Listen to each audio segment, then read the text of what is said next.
Good morning and welcome to The Art of Composition. Thanks for joining me today. I appreciate it. I thought I would do a video lecture series this week called How Dynamic Symmetry Works. And what I'm going to do is I'm going to go through a few examples from Mikhail Jacobs' book. Because when you're learning this information, you have to start out simple, and I always recommend that book for the beginner. So what you see on my screen is it's an image from the book, The Art of Composition by Mikhail Jacobs. And the way dynamic symmetry works is that you're working within specific sized rectangles. For example, on my screen, you see a root 2. And to learn more about that, you can check out a lot of my other video lecture series on dynamic symmetry. I have them listed in my user's guide. But anyway, what I want to demonstrate today is how dynamic symmetry works in a root 2. So let me point out a few things here. What you see on my screen is designed in root 2, and the root 2 is the easiest dynamic symmetry rectangle to work within. So I'm going to show you what Jacobs is demonstrating in his book.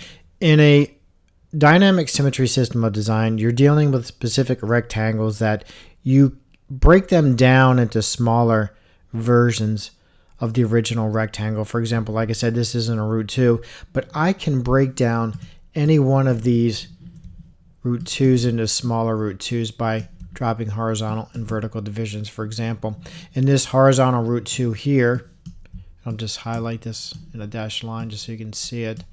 There's 4 root 2s going horizontally, 1 here, here, here, and here.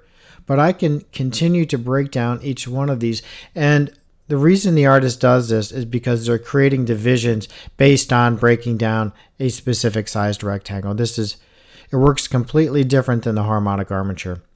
So I just want to point that out. So for example, in this illustration here, I can break down this root 2 on this side, on the right side, into smaller root 2s. So I have a root 2 vertically here and here. Then I can drop a horizontal line in the center of that. Now I have 4 root 2s, but you have to remember that every rectangle relates to the mother rectangle. And I talked about this before. There is a relationship between the outer rectangle and how you break them down and divide them. So when I divided this one root 2 here into smaller root 2s, meaning 4, I now have a division here which locks this element right here into place. But I can bring this line all the way up and continue to break down this top series of root 2s into smaller root 2s just by dropping a few horizontal and vertical lines. Now I have 4 root 2s, the same as here. So you're breaking down each rectangle smaller and smaller and creating divisions based on that. But when I do that, now I could drop a diagonal line from this corner right here to this corner here, and it locks in this element of the arm. So you have these diagonal lines being played out. And this is one of the important things about dynamic symmetry when you're working within a specific root rectangle. A lot of the angles match the angles created by that specific rectangle. So, for example, you have a diagonal line here which is following the arm, and then it moves up. And I'll outline those in blue just to emphasize that. But from this point, I can drop a diagonal line here to this corner, and it gives me this element here in the hair and runs down this diagonal line here. This is what Jacobs is showing in his book. But if you notice down here, you have a horizontal line right here. Where is he getting that? By creating a division here, breaking down this root 2 into smaller root 2s. And then he can continue to do this and find more horizontal and vertical divisions. And I'll show you this in a Juliet Aristides painting. So I'm getting another vertical here, but I'm also matching up this diagonal line here. But if I continue to break this down even more,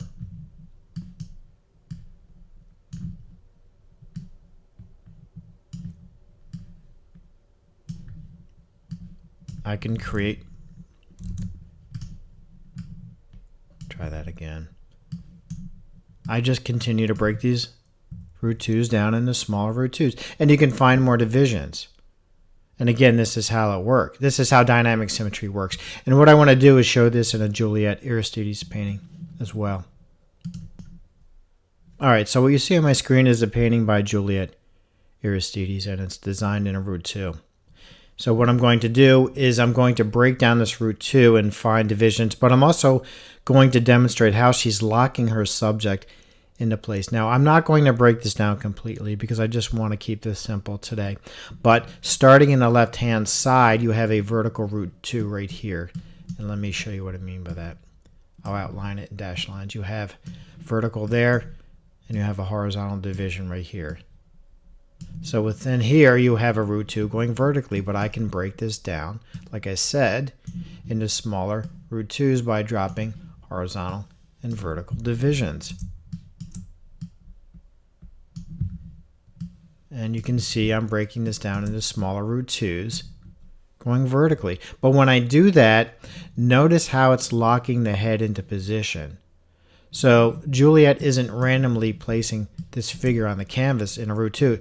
She is placing it on the canvas where it locks the subject in a place that relates to divisions based on the root 2. For example, I just broke this one down up here, going horizontally into 1, 2, 3, 4 root 2's.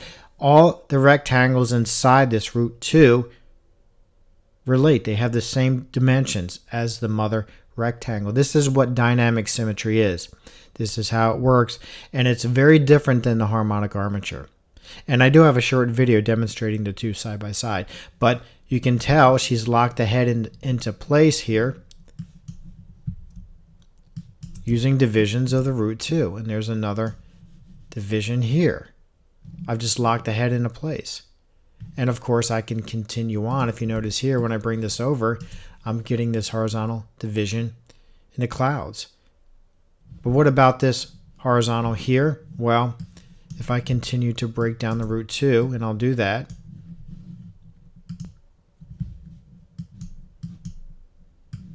again, I'm breaking it down into smaller root 2's, and I'll find that division. This horizontal line right here is not randomly placed. So if I bring this here, I now have 4 root 2's, but I can continue to break one of these down further. And I have demonstrated this before in Jacob's book. And I just continue to break it down. And by the way, this is what Myron Barnstone shows in lesson 7 of his DVDs. I always recommend those that are interested in those DVDs to buy lesson 7, because he shows you this exact process using bottles. So you can tell I'm just breaking it down into smaller root 2's. Well, here's the division right here. If I could just draw it, that'd be great. It's right here. This horizontal line is derived from a division within that root 2. That's how she's getting that horizontal line, and it goes all the way over. This is all I'm going to show today with this painting. You can continue to break it down, but I just want to stress the point that she's locking her subject into place using divisions by breaking down the root 2 into smaller root 2's and creating more divisions. Again, this is very different than how the harmonic armature works.